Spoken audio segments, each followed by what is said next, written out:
Hey, thanks for tuning in. I'm excited about this one because today I'm going to talk about how I got sober after a lifetime of drinking. I started drinking when I was about 13 years old, and I started drinking for the same reasons why everybody else does. It's fun, it's mischievous. But my problem was I didn't have that internal switch that said, you had enough. Let's call it a night. It was a full send every time. And as the older I got, I brought my alcoholism with me. It grew worse and worse. And as I got older, I used alcohol for the same reasons why dentists used Novocaine, to numb the reality of who I was and to shut out the voices that whispered, you're better than this. I used my alcoholism like a casket. I could lay my idiotic behavior in and bury it under a tombstone that read, I was drunk. Like that would alleviate the consequences of my actions. I don't want to bore you with all the stories, and there's a lot of them, of my drunken stupors and blackouts. And I've been arrested for drunk driving. The first time I got arrested as a teenager was for drunk in public. The list goes on and on. I had a problem. I had a serious problem that I literally felt powerless to change. And I tried programs here and there. I tried attending some meetings, but that just wasn't for me. We're going to get into this a little later on in the video, but you got to find what's right for you. It's not a one size fits all. How to address this alcoholism is going to be tailored to you as a person. How is it that you receive help? It's not just go to a meeting, get a sponsor, be accountable. There's some overlap in terms of accountability, admitting you have a problem, addressing the problem, laying out a plan, and we're going to get to that.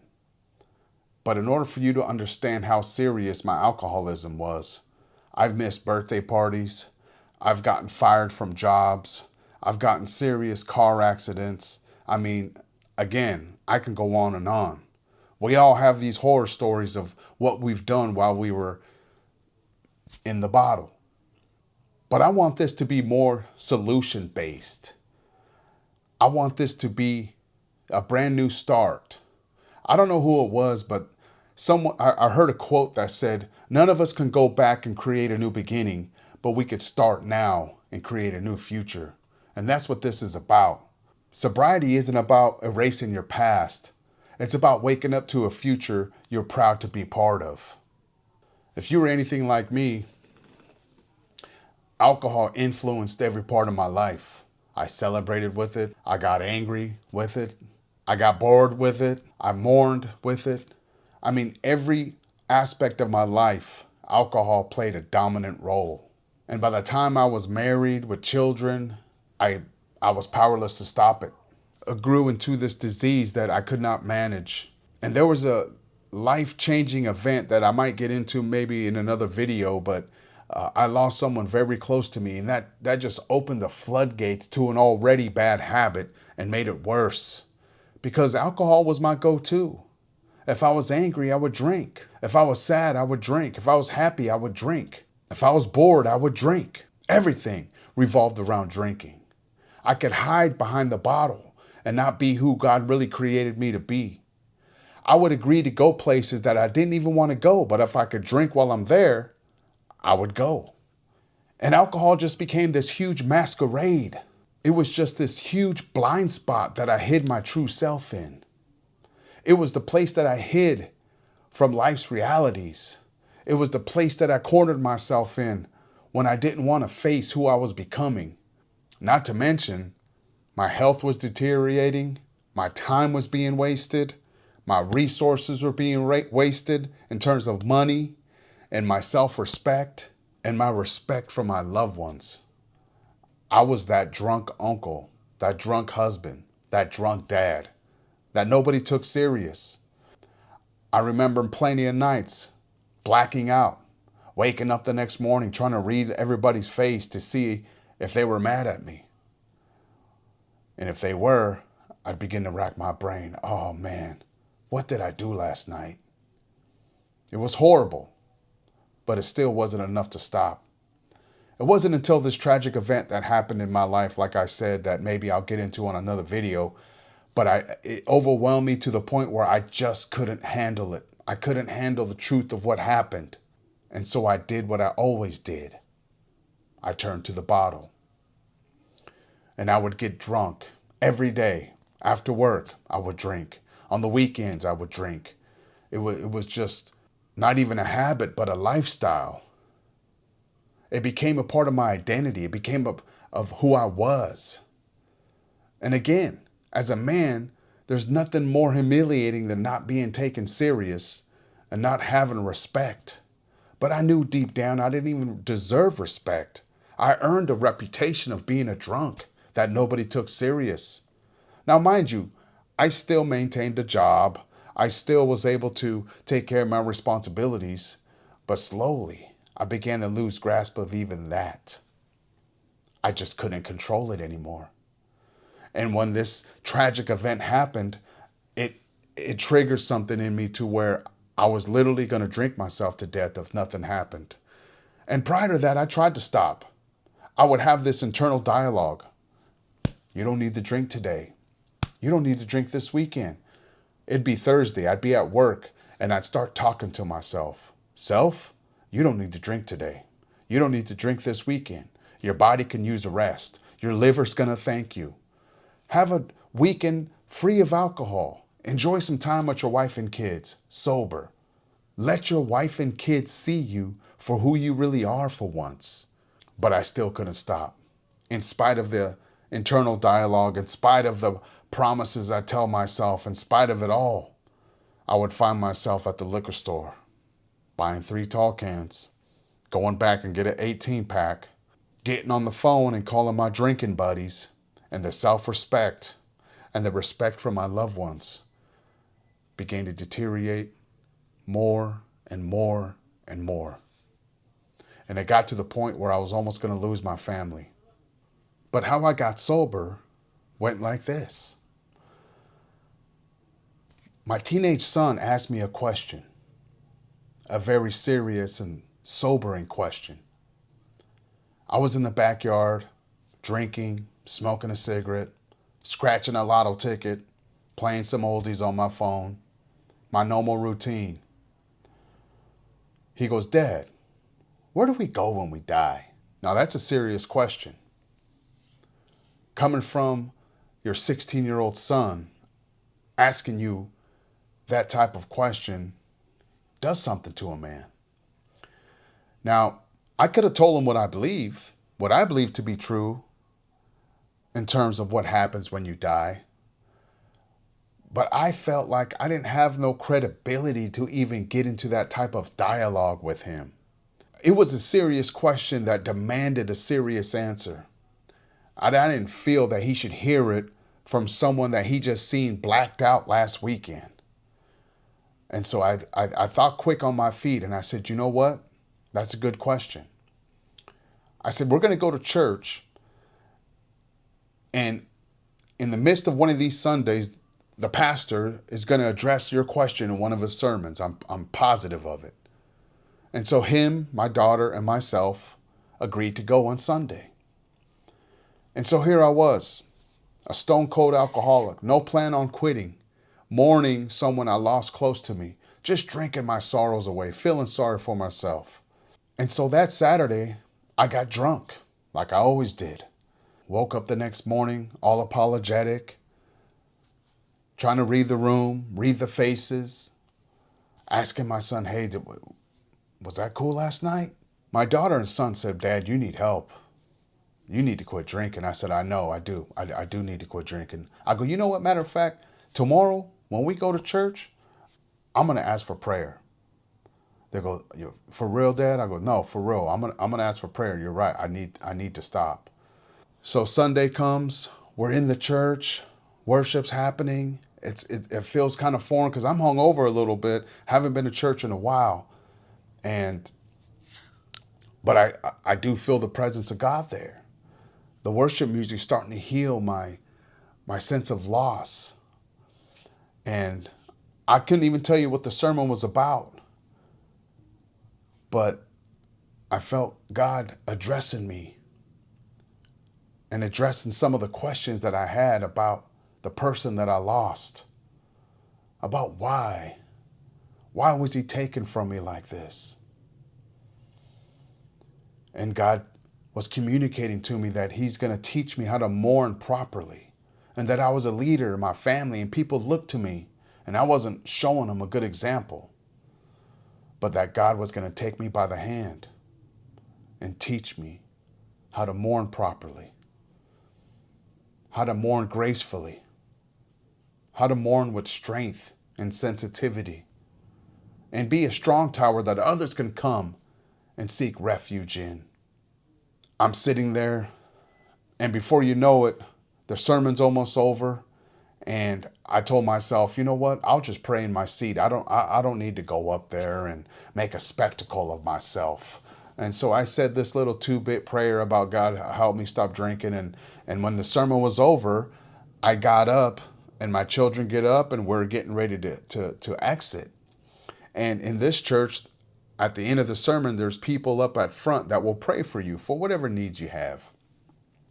And as I was about to bend the corner, go to the exit, both of my teenage children, my high school children at the time, they're both adults now, but they were in high school at the time, and they said, Dad, where are you going? I said, oh, I already prayed in my seat. They go, nah, Dad, you need to go up there. And I seen them pleading with me through their eyes, and I don't want to let them down. And I did give him my word. I said, yes, I was going to get prayer for this.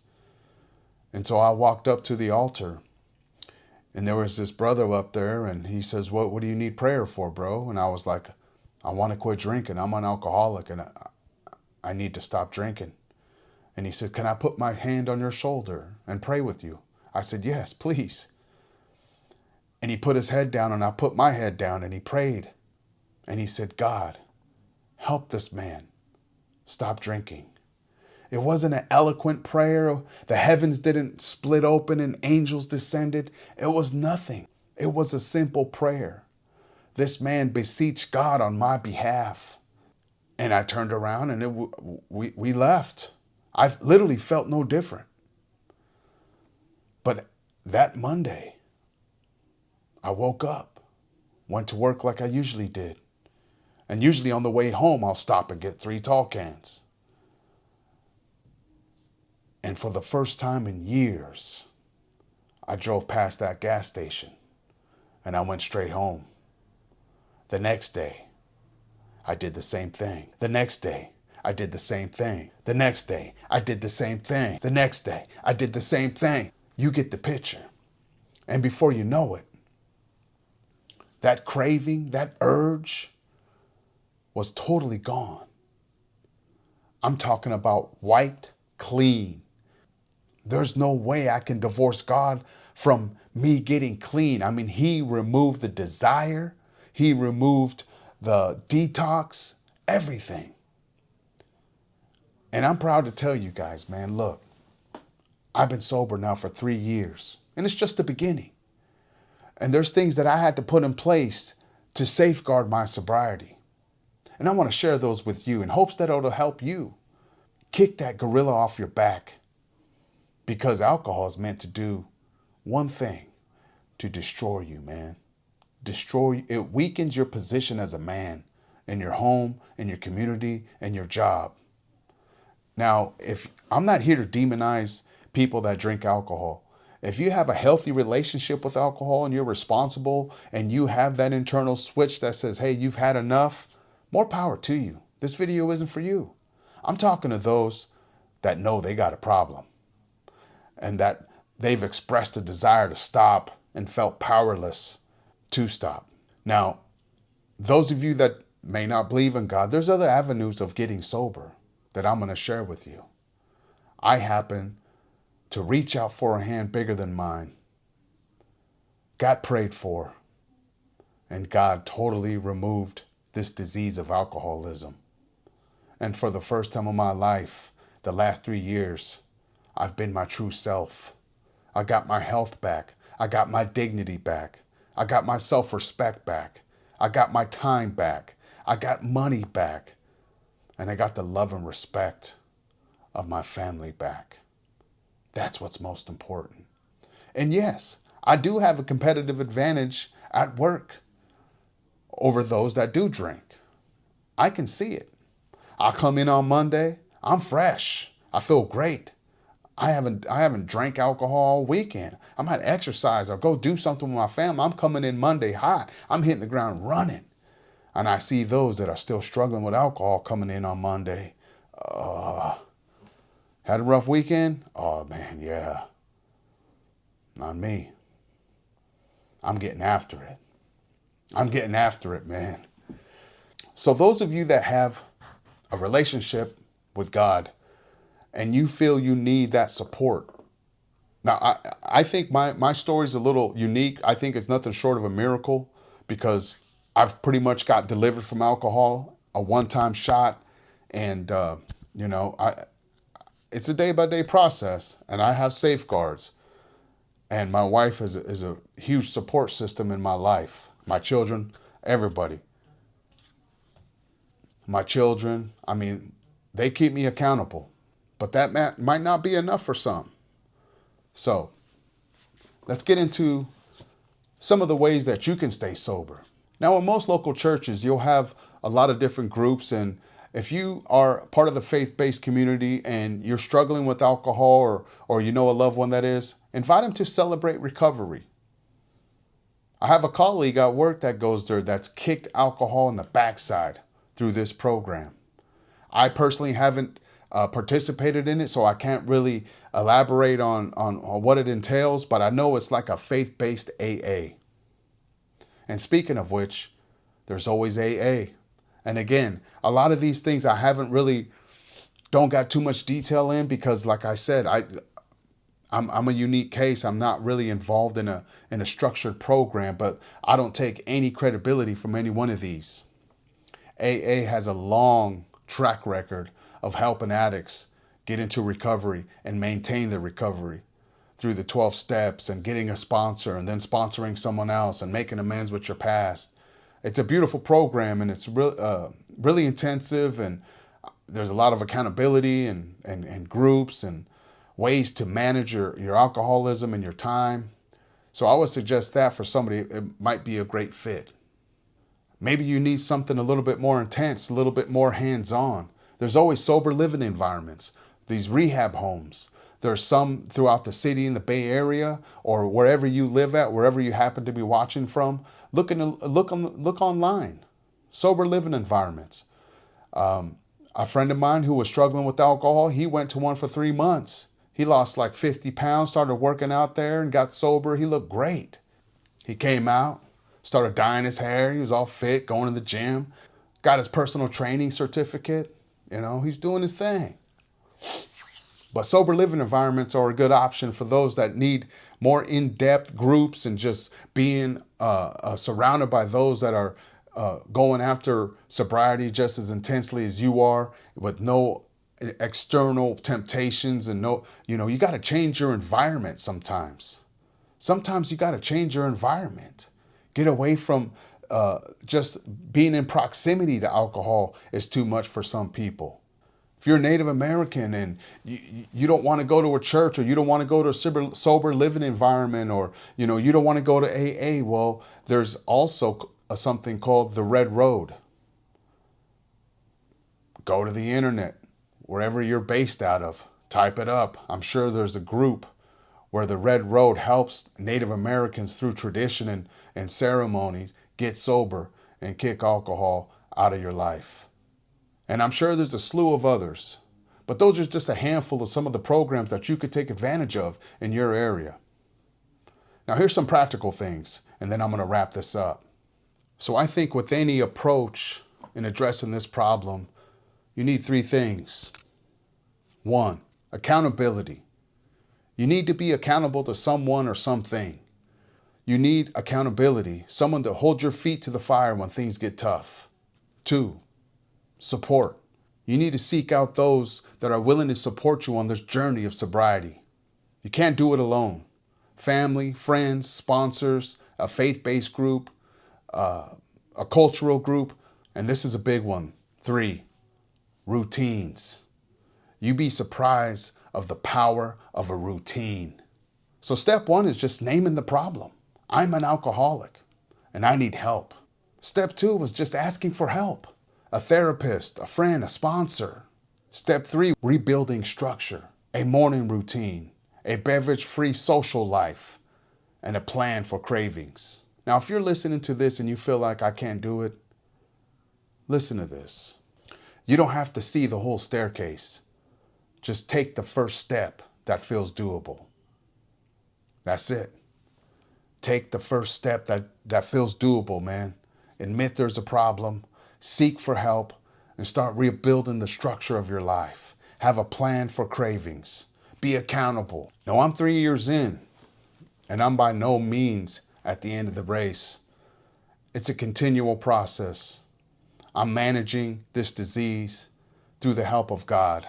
I've learned to ask for support, and I offer it in return. The core lesson is this: repeatable choices compound into meaningful life choices. If you're struggling, start with one tiny doable step today. Reach out, write it down, create a routine. If you're on a similar path, I see you. Write in the comments, share it with me, man. Reach out and let me know one small step you're gonna do today. And let's put alcohol in the past.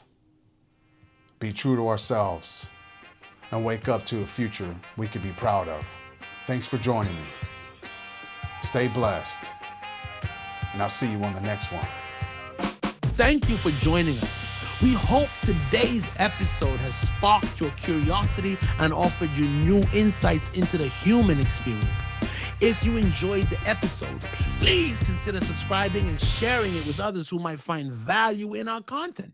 We'd love to hear your thoughts, so feel free to leave a comment and a thumbs up. Until next time, keep exploring, reflecting, and finding meaning in your own unique journey. Safe travels, and we'll see you on the next episode.